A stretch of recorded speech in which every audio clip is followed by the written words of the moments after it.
Hi, I'm Myra with Vial Designs, and in this video I'm going to show you how to make this beautiful card. Show you step by step how to make the bubble lettering as well as the floral doodles. But if you want it even easier, I turned this card into a printable that you can access from my membership, and I'm going to leave the links to everything down below. As always, feel free to use whatever you have at home to create this beautiful card.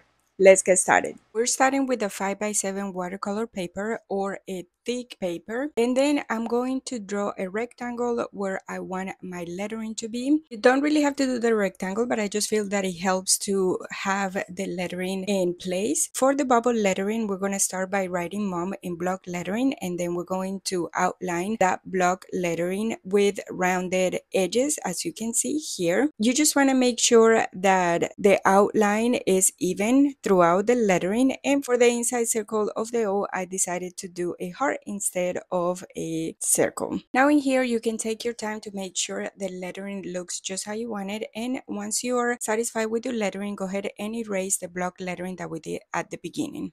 Now we're going to sketch the floral doodles, and to do this I'm following the step-by-step guide for the daisies. Now you can go ahead and draw any of the flower doodles that we have. You have access to the step-by-step printable doodle guides as well as the video tutorials. So in case you didn't want to draw a daisy, or maybe you wanted to draw a cherry blossom or tulips or mix and match, you have a lot of options and step-by-step doodle guide printables and videos. So if you want to make your Mother's Day card unique with different floral doodles, you have the option to do that.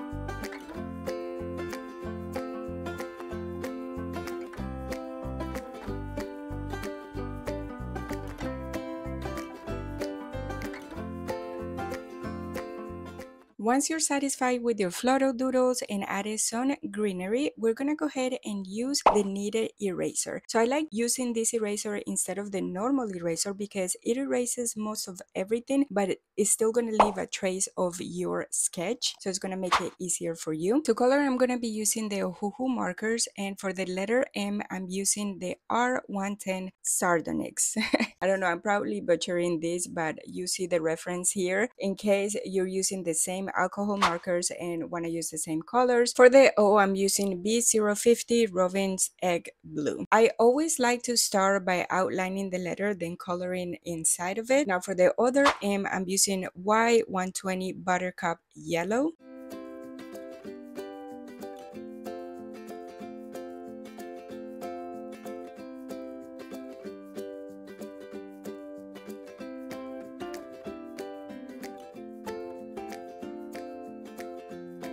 Now, one thing that I like doing to give the letters a little bit more dimension is to, once I'm done coloring, go over the outlines with the same marker, and this is going to give it just a little bit more depth. In simple terms, it just makes the lettering pop a little bit more, and you can even go a second time over the outlines. Moving on to the flower doodles, I'm going to use a monoline pen 03 to outline them.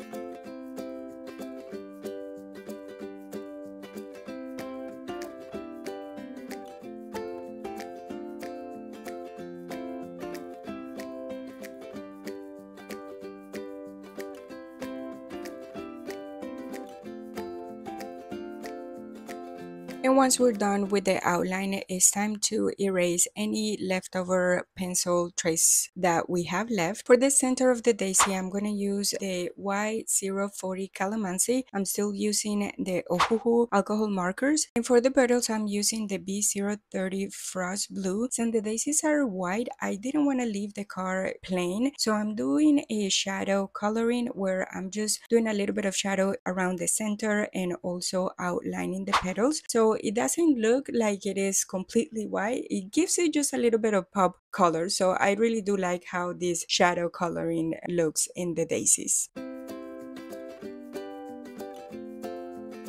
Now I think the card is already looking beautiful and you can leave it like this if you would like to, but we can add simple details to make the card pop and make it even more beautiful, like using a E370 light walnut to color a little bit of the center of the daisies, and then I'm also using a small tip monoline pen to add some details and shading to the inside of the petals and also the center of the daisies. When you're adding these details, make sure they are like you're flicking the pen inside of the petals and you're using short lines, and look how beautiful it looks.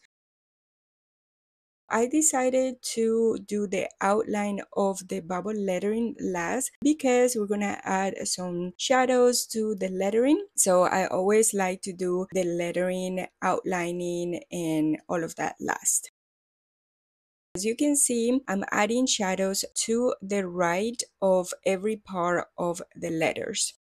Now, if you would like a tutorial on how to add shadows and other details to make your bubble lettering pop, I'm gonna add the link to the video tutorial that I have where I show you exactly how to add shadows to every letter of the alphabet, as well as how to add highlights to make your lettering even stand out more in your projects.